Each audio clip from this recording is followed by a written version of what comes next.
तो हेलो यार सभी को। आपके देव भैया वापस लौट चुके हैं साइंस के एक नए चैप्टर के साथ, जो कि आपके बायो का है फर्स्ट चैप्टर एंड तुम्हारे एनसीईआरटी बुक का चैप्टर नंबर 5 है, जो कि लाइफ प्रोसेस। तो इस कंप्लीट चैप्टर में आप देख सकते हो कि ये चैप्टर 4 पार्ट्स में डिवाइडेड आपको मिलेंगे। पहला तो रहेगा न्यूट्रिशन, फिर दूसरा रेस्पिरेशन, फिर ट्रांसपोर्टेशन, फिर एक्सक्रीशन। अब मैं अगर बेसिक ऊपर से ओवरव्यू दे दूं चैप्टर का, तो न्यूट्रिशन में हम ये पढ़ने जा रहे हैं कि किस तरीके से फूड मटेरियल्स हमारे बॉडी के अंदर जाके डाइजेस्ट होते हैं, फिर किस किस चीज़ में कन्वर्ट होके वो हमारे शरीर में कैसे एब्जॉर्ब होते हैं। फिर हम पढ़ेंगे रेस्पिरेशन। रेस्पिरेशन में एक्चुअली हम ये देखेंगे कि किस तरीके से जो बॉडी में हर एक सेल्स में हमारा फूड मटेरियल ग्लूकोज जो रहता है वो किस तरीके से ऑक्सीडाइज होता है।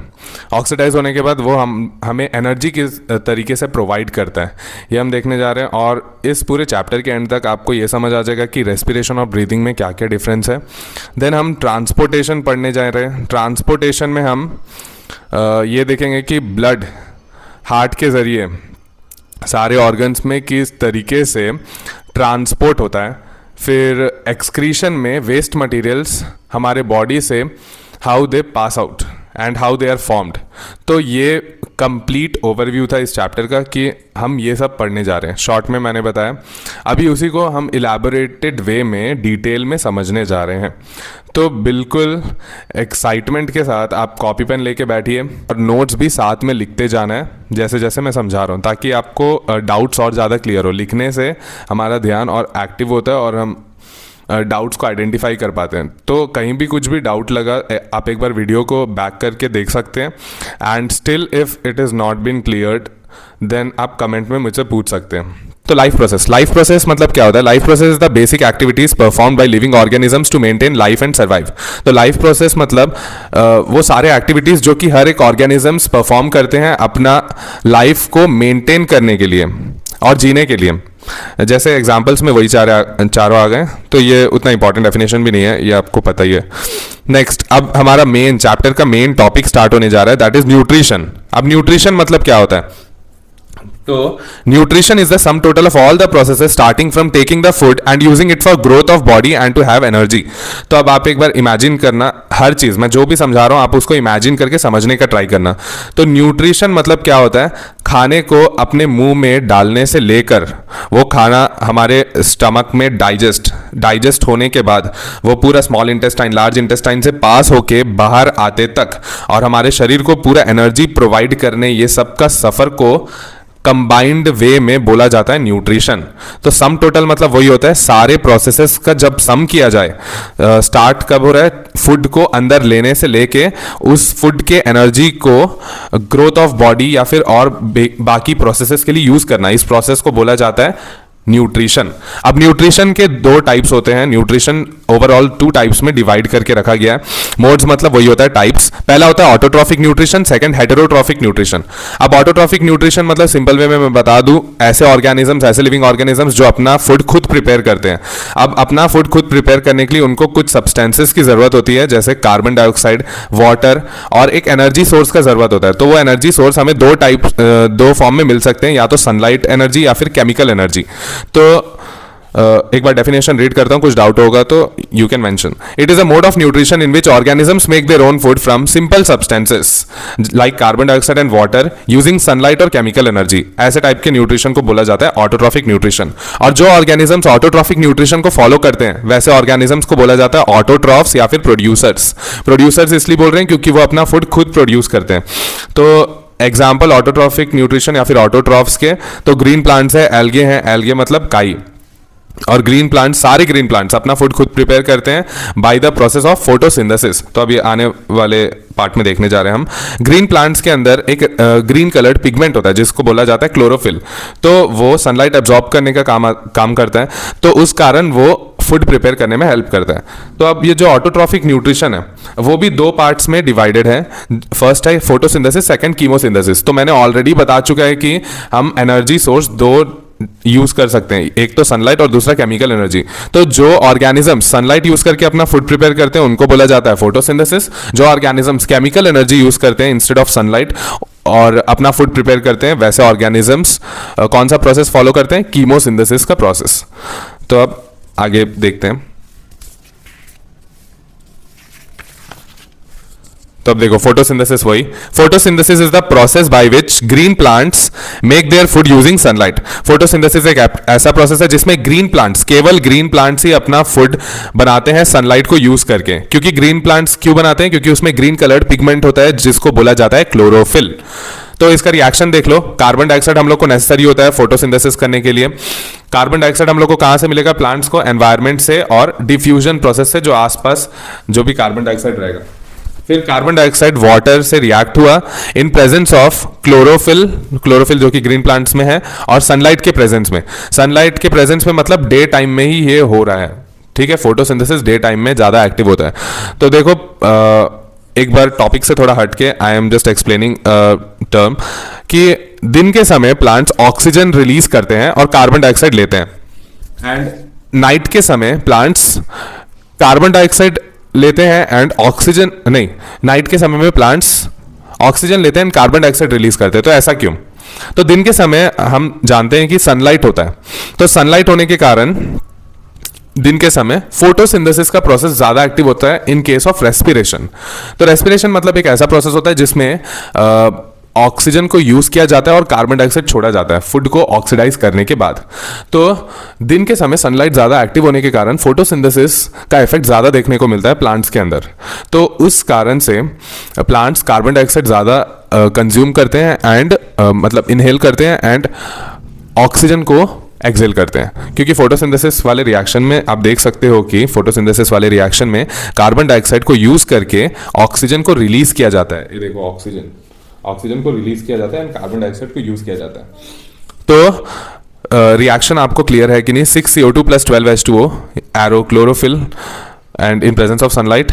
तो हमारा फूड मटेरियल बन गया C6H12O6, that is glucose, plus 6 molecules of oxygen plus 6H2O। अब फोटोसिंथेसिस के समय पे 3 इवेंट्स ऑकर होते हैं, तो वो क्या क्या है? देखो ये सारे पॉइंट्स इंपॉर्टेंट है क्योंकि बहुत बार पूछे गए हैं फोटोसिंथेसिस के समय क्या क्या इवेंट्स होते हैं, वही 2-3 मार्क्स में। तो absorption of light energy by chlorophyll, light energy को एब्जॉर्ब किया जाता है क्लोरोफिल के द्वारा, ये हमें पता है। क्लोरोफिल एक ग्रीन कलर्ड पिगमेंट है जो कि ग्रीन प्लांट्स में पाया जाता है, जो कि लाइट एनर्जी को एब्जॉर्ब करने का काम करता है। Second, conversion of light energy to chemical energy, light energy को केमिकल एनर्जी में प्लांट्स कन्वर्ट करता है और अपने वाटर मॉलिक्यूल्स, जो भी वाटर मॉलिक्यूल्स है, ये वाले जो वाटर मॉलिक्यूल्स है, उसको किस में स्प्लिट करता है? हाइड्रोजन और ऑक्सीजन में।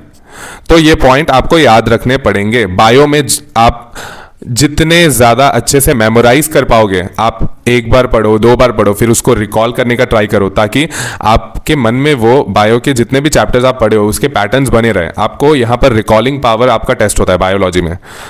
Then third step, reduction of carbon dioxide into carbohydrates. फिर थर्ड स्टेप क्या है? तीन इवेंट्स होते हैं। पहला तो हो गया लाइट एनर्जी को एब्जॉर्ब किया जाता है क्लोरोफिल के द्वारा। दूसरा, लाइट एनर्जी को केमिकल एनर्जी में कन्वर्ट करके वाटर मॉलिक्यूल्स को तोड़ा जाता है हाइड्रोजन और ऑक्सीजन में। नेक्स्ट थर्ड क्या था? कार्बन डाइऑक्साइड को रिड्यूस करके हम किस में कन्वर्ट कर देते हैं? कार्बोहाइड्रेट्स में। ठीक है, हम नहीं कन्वर्ट करते, एक्चुअली प्लांट्स कन्वर्ट करता है। तो प्लांट्स के अंदर ये 3 इवेंट्स होते हैं फोटोसिंथेसिस प्रोसेस के होते समय। अब next, it is not necessary that these steps take place one after the other. अब ये जरूरी नहीं है कि ये सारे स्टेप्स जो हैं एक के बाद एक होते जाएंगे। ऐसा भी हो सकता है कि जैसे डेजर्ट प्लांट्स जो होते हैं वो कार्बन डाइऑक्साइड रात के समय लेते हैं और दिन के समय जितना भी सनलाइट एब्जॉर्ब किए हैं वो रख के रात के समय में वो फोटोसिंथेसिस करते हैं। तो it is not necessary that ये जितने भी इवेंट्स यहाँ पर लिखे गए हैं एक के बाद एक होते जाएंगे। Desert plants take up carbon dioxide at night, वो नाइट के समय अपना कार्बन डाइऑक्साइड इनहेल करते हैं और अपना इंटरमीडिएट बना के रखते हैं। इंटरमीडिएट मतलब कुछ भी बीच वाला प्रोडक्ट, फाइनल फूड मटेरियल बना नहीं अभी, बस बीच वाला प्रोडक्ट बना के रखे हैं जो कि दिन होने का वेट करते हैं। दिन के समय में जो सनलाइट एनर्जी हम लोग को मिलता है, फिर उसके बाद हमारा पूरा फोटोसिंथेसिस हो जाता है, तो उसके बाद डेजर्ट प्लांट्स अपना फूड प्रिपेयर करते हैं। Now next topic is opening and closing of stomata. Stomata मतलब तो आप समझते होगे यार, दिखाता हूं आपको। ये प्लांट्स के अंदर जो प्लांट्स के लीव्स जो होते हैं, उस लीव्स के जो नीचे वाले हिस्से में छोटे छोटे पोर्स होते हैं, छोटे छोटे पोर्स, तो उसको बोला जाता है स्टोमेटा। अब ये स्टोमेटा के जरिए हम गैसेस के प्लांट्स गैसेस के एक्सचेंज कर पाते हैं एंड इजी स्टोमेटा के ज़रिए प्लांट्स अपने अंदर से जो भी एक्सेस वाटर है उसको निकाल पाते हैं। तो ये बहुत ही इंपॉर्टेंट पार्ट है प्लांट्स के लिए। तो अब स्टोमेटा ओपन और क्लोज कब कब होता है ये हमें देखना है। तो स्टोमेटा के ऐसे बॉर्डर पे आपको दिख रहा होगा, ये जो है ये इसको बोला जाता है गार्ड सेल्स। अब ये गार्ड सेल्स के कारण ही ये स्टोमेटा ओपन या क्लोज होते हैं। गार्ड सेल्स कभी कभी अपने अंदर वाटर को अंदर लाते हैं, तो जिस कारण ये फूल जाता है, स्वॉलन हो जाता है। स्वॉलन के कारण ये ओपन हो जाता है स्टोमेटा। एंड जब गार्ड सेल्स वाटर लूज कर जाते हैं तो ये श्रंक हो जाता है। श्रंक होने के कारण ये वापस क्लोज हो जाता है। फिर स्टोमेटा के आप यहाँ पर देख सकते हैं क्लोरोप्लास्ट भी है। अब देखते हैं स्टोमेटा ओपन और क्लोज कब होता है। ये तो जस्ट फिगर था कि स्टोमेटा ओपन में कैसे दिखता है एंड क्लोज में कैसा दिखता है।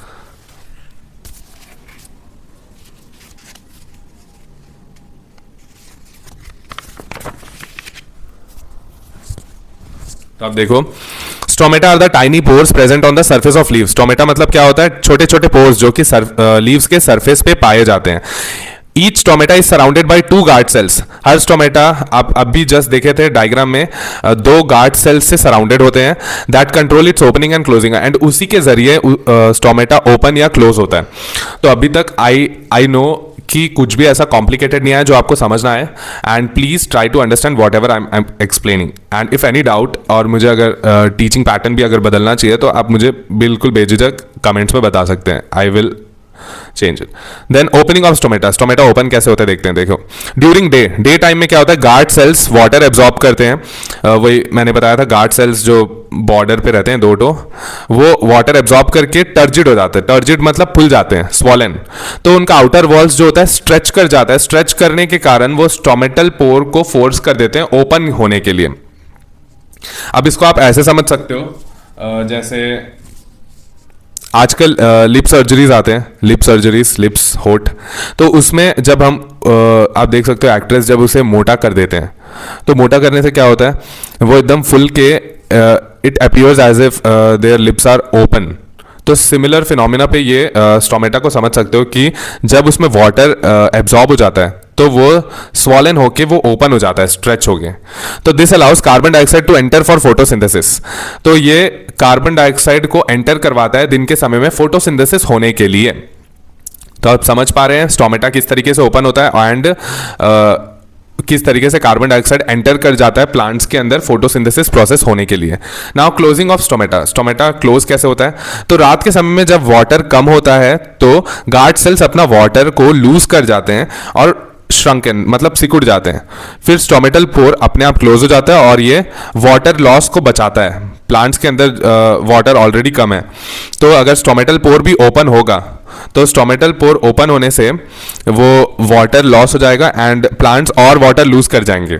तो जब पानी की कमी होती है या फिर रात के समय में गार्ड सेल्स अपना पानी छोड़ के उसको बंद कर देते हैं ताकि वाटर लॉस से प्रिवेंट किया जा सके। And now there are some points to be noted. Note में मैं आपको इस ईयर आप देख सकते हो, नोट में हम सारे इंपॉर्टेंट पॉइंट्स देखते जाएंगे। तो water for photosynthesis is taken from the soil by roots. ये तो हमें पता ही है, फोटोसिंथेसिस प्रोसेस होने के लिए वाटर हमें कहाँ से मिलता है, सॉइल से, मिट्टी से, और रूट्स के जरिए वो डिफ्यूजन के प्रोसेस होते हुए अंदर आता है प्लांट्स के। Then nitrogen, phosphorus, iron and magnesium are taken up from the soil. तो ये सारे एलिमेंट्स भी सॉइल से ही हमें प्राप्त होते हैं। Nitrogen is used in the synthesis of proteins. तो नाइट्रोजन प्लांट्स के अंदर किस चीज के लिए यूज किया जाता है, प्रोटीन्स बनाने के लिए और बाकी अलग अलग कंपाउंड्स बनाने के लिए। It is taken in the form of inorganic nitrates. इसको इनऑर्गेनिक नाइट्रेट्स की फॉर्म में या फिर नाइट्राइट्स के फॉर्म में लिया जाता है। अब इनऑर्गेनिक वर्ड कब यूज किया जाता है, जो इनऑर्गेनिक तब यूज किया जाता है जब हम किसी नॉन लिविंग से कुछ चीज़ को डिराइव करते हैं। ऑर्गेनिक मतलब किसी लिविंग चीज़ के अंदर से हमें कुछ चीज़ मिलेगा, उसको बोलेंगे ऑर्गेनिक कंपाउंड। इनऑर्गेनिक मतलब जो नॉन लिविंग से मिलता है। तो जैसे ऑर्गेनिक का एग्जांपल अगर मैं बोलूँ, ऑर्गेनिक लिविंग से मिलता है, जैसे प्रोटीन हो गया, ये सब ऑर्गेनिक कंपाउंड्स हैं क्योंकि ये लिविंग ऑर्गेनिजम्स के अंदर से ही हमें मिलते हैं। इनऑर्गेनिक मतलब जैसे जो कि नॉन लिविंग से हमें मिलता है, जो कि नॉर्मली एनवायरनमेंट में हमें प्रोवाइडेड होता है। तो इट इज नाइट्रोजन जो है हमें प्लांट्स को किस तरीके से मिलते हैं, इनऑर्गेनिक नाइट्रेट्स और नाइट्राइट्स के फॉर्म में, या फिर ऑर्गेनिक कंपाउंड जो कि एक बैक्टीरिया प्रिपेयर करता है एटमॉस्फेरिक नाइट्रोजन से। सो यहाँ तक मुझे पता है आपको सब क्लियर होगा। Now let's move forward.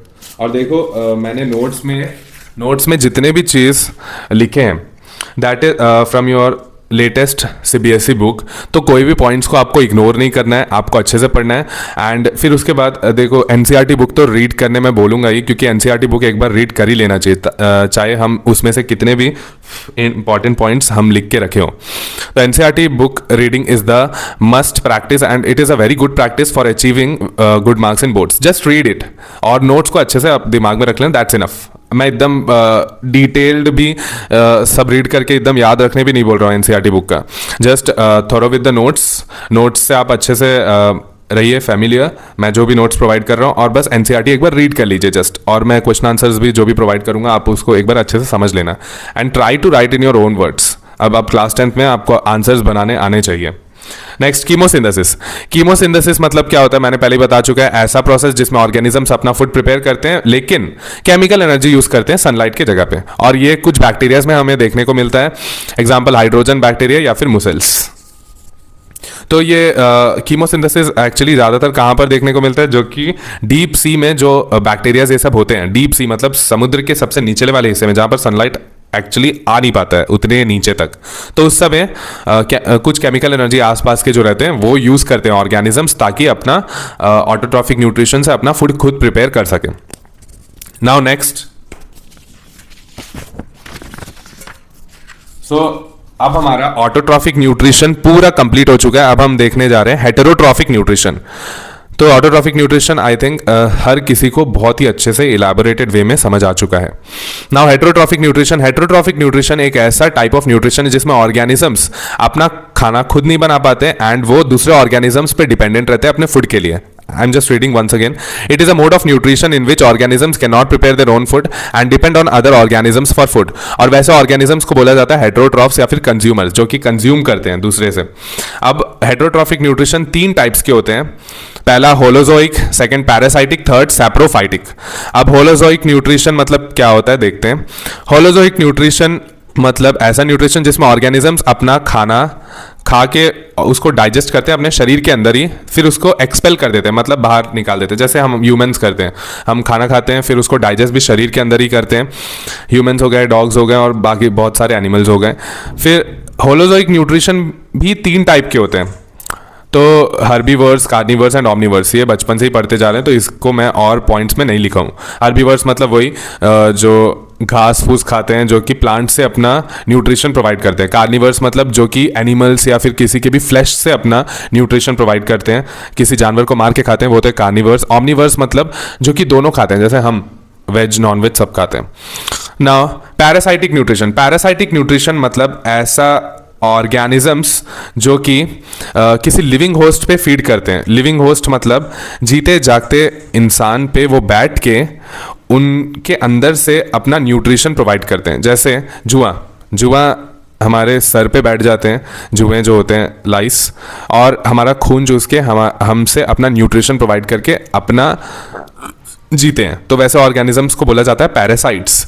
तो यह है parasitic nutrition. Now saprophytic nutrition ऐसे ऑर्गेनिजम्स जो कि मरे हुए जीव जंतु पे फीड करते हैं और अपना न्यूट्रिशन प्रोवाइड करते हैं, जो मर गए या फिर सड़ा हुआ चीज़, सड़े हुए प्लांट्स जो होते हैं उस पे टिक के अपना न्यूट्रिशन प्रोवाइड करते हैं। वैसे ऑर्गेनिजम्स को बोला जाता है सैप्रोफाइट्स एंड उस प्रोसेस को बोलते हैं सैप्रोफाइटिक न्यूट्रिशन।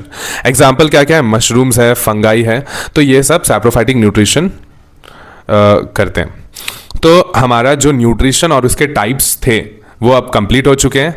अब हम नेक्स्ट वीडियो में देखने जा रहे हैं कि अमीबा में किस तरीके से न्यूट्रिशन होता है। तो आप इस चैप्टर के एंड तक मेरे साथ बने रहिए एंड आई एम गारंटिंग कि लाइफ प्रोसेस में आपको कोई भी डाउट नहीं रहने वाला है। So let's just meet with a new other topic and be updated. So bye.